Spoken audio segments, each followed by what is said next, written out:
आज की लघु कथा रस परिवर्तन। बहू, आजकल तेल बहुत डालने लगी हो तुम सब्जी में। चापाती भी घी से तर रहे हैं। तुम्हें कितनी बार कहा है ख्याल रखा करो हम दोनों की सेहत का। डाइनिंग टेबल पर भोजन ग्रहण करते हुए रजनी की माँ में सास की आत्मा ने आज फिर प्रवेश कर लिया था। लगता है आज रसोई में ध्यान नहीं था तुम्हारा। पहला निवाला मुंह में रखते हुए उनका कोस नंबर जारी था। लो देखो, नमक भी ज्यादा है आज सब्जी में। सुबह की चाय भी इतनी मीठी जैसे डब्बा उड़ेल दिया हो चीनी का।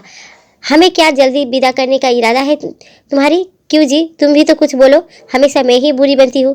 पत्नी के उल्हानों पर मैं भी चुपी साधे हुए भोजन का स्वाद लेने में मशगूल रहा, क्योंकि मेरा मानना है कि भोजन को हमेशा ईश्वर का प्रसाद समझते हुए उसका शुक्रिया अदा करके बड़े सुकून के साथ ग्रहण करना चाहिए। हम खुश नसीब है जो हमें घर बैठे नित्य विभिन्न स्वाद चखने को मिलता है, वरना तो दुनिया में ऐसे कोई लोग हैं जिन्हें दो निवाले के लिए कड़ी मशक्कत करनी पड़ती है और कोई को तो रात काफों में ही गुजारनी पड़ती है। और फिर जब इतने सालों से अपनी पत्नी द्वारा परोसे जाने वाले व्यंजनों में मैंने कभी नुक्स नहीं निकाला, तो हाल फिलहाल घर में आई बहू द्वारा पकाए भोजन में मीन में निकाल कर उसका निरादर कैसे कर सकता हूँ। मैं बस इतना ही कह सका, शांति से भोजन रसास्वादन करो, भगवान सीख जाएगी धीरे धीरे सबके स्वाद मुताबिक खाना बनाना। मेरी और मुंह बनाकर देखते हुए वो फिर बोल उठी, क्या खाक सीखेगी? कुछ सीखा हो तो तब ना। तुम्हें तो फेर भी करने की सिवा कुछ आता ही नहीं। मेरी तरफ से तो कभी बोलोगे ही नहीं।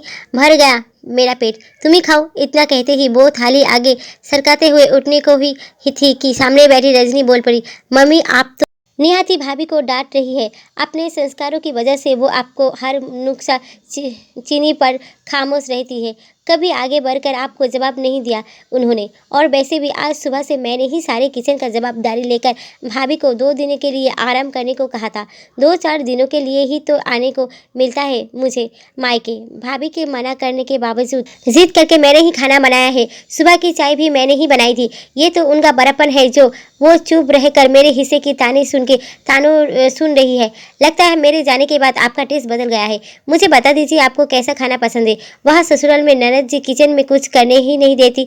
तो वो कहता है कि भाभी आप तो अभी आराम कीजिए, इंजॉय कीजिए नए घर को, उतरने दीजिए हाथों की मेहंदी को आहिस्ता आहिस्ता। बाद में तो फिर खटना ही रसोई और घर बाहर के कामों में। यहाँ आकर सोचा यही थोड़ा हाथ साफ कर लूँगी, ऐसे में मेरी प्यारी भाभी को आराम भी मिल जाएगा और आप लोगों की सेवा भी कर पाऊंगी पहले ही तरह। पर आपने तो मेरा सारा जायका ही बिगाड़ दिया। उस ननद भौजाई से आंखों 2-4 करते मन मुस्कुराते हुए आखिर मुझे बोलना ही पड़ा, आप बस भी करो राधा। और इसी के साथ कनखियों से उसकी तरफ देखा। वो उठते उठते फिर बैठ गई थी और बड़े इम्तिनान के साथ बेटी के हाथ के बने भोजन का वास्तविक आनंद लेने में मगन हो गई। थोड़ी देर पहले के बिगड़े जायके का पूरी तरह रस परिवर्तन हो चुका था और घर में रिश्तों में भी मिठास घुल रही थी। धन्यवाद।